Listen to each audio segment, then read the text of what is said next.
Terima kasih telah bergabung bersama saya Lilian Ing. Kali ini kita mencoba menjawab pertanyaan.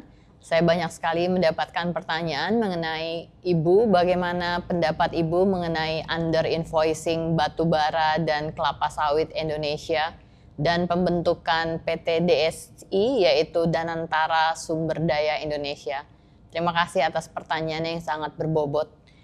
Bila kita lihat penjelasan dari pemerintah Indonesia dan bila itu memang betul terjadi under invoicing yang diklaim oleh Bapak Presiden Prabowo mengenai hampir sekitar 150 miliar dolar Amerika Serikat telah terjadi under invoicing selama paling tidak 30 tahun terakhir ini, dan Bapak Prabowo menyatakan itu sebagai satu fraud dan akan menindak tegas mereka yang terlibat dalam fraud tersebut. Bila memang itu terbukti under invoicing, untuk pertama kalinya saya setuju dengan Bapak Prabowo bahwa kita perlu melakukan reformasi penanganan kasus ini.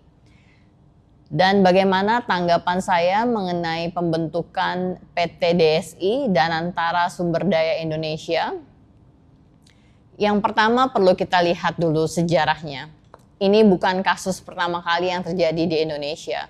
Dulu Indonesia pernah membentuk namanya BPPC, yaitu Badan Penyangga dan Pemasaran Cengkeh, yang merupakan badan monopsoni membeli secara tunggal dan monopoli menjual secara tunggal produk cengkeh-cengkeh di Indonesia. Tentu saja itu merusak pasar karena bisa menekan harga pembelian kepada para petani cengkeh dan merusak harga pasar karena bisa menjual pada harga yang ditentukan karena dia merupakan pemain tunggal penjual cengkeh di Indonesia. Pembentukan Danantara Sumber Daya Indonesia bermain bukan hanya pada skala Indonesia, tapi pada skala pasar internasional.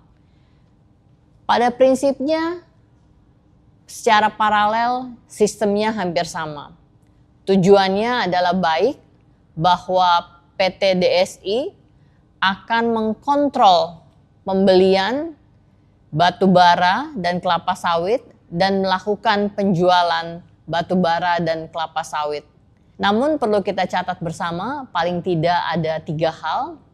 Yang pertama adalah seperti yang Bapak Prabowo katakan, bila memang itu terbukti under invoicing, maka perusahaan-perusahaan dan orang-orang yang terlibat dalam skema tersebut harus bertanggung jawab secara hukum.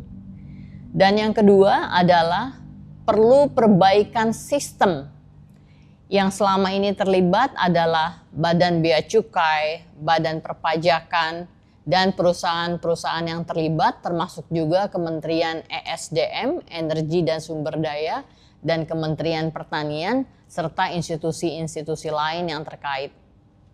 Artinya perlu perbaikan sistem dan institusi dan orang-orang yang terlibat di dalamnya. Kemudian yang ketiga adalah perbaikan sistem kontrol. Jadi bagaimana Indonesia bisa melihat atau pembentukan sistem itu secara real time, bagaimana juga perbaikan tax administration, bagaimana juga perbaikan kontrol agar tidak terjadi under invoicing atau misinvoicing. Dari ketiga hal tersebut, jawabannya adalah tentu bukan membentuk satu lembaga baru yang menggantikan perusahaan-perusahaan swasta, namun adalah perbaikan sistem yang ada. Jadi perlu kita lihat bahwa Indonesia bukan kekurangan entrepreneur dan perusahaan-perusahaan yang aktif melakukan kegiatan usaha. Indonesia juga bukan kekurangan para ahli hukum dan ahli pajak serta ahli administrasi. Namun Indonesia kekurangan kredibilitas institusi yang menjamin bahwa perdagangan baik itu ekspor dan impor berjalan sesuai dengan peraturan perundang-undangan dan peraturan yang ada, sehingga pendapatan yang berasal dari sumber daya Indonesia dapat dipergunakan sepenuhnya untuk kesejahteraan masyarakat Indonesia? Maka jawabannya adalah bukan dengan intervensi pemerintah yang lebih besar, namun dengan perbaikan institusi yang nyata. Terima kasih.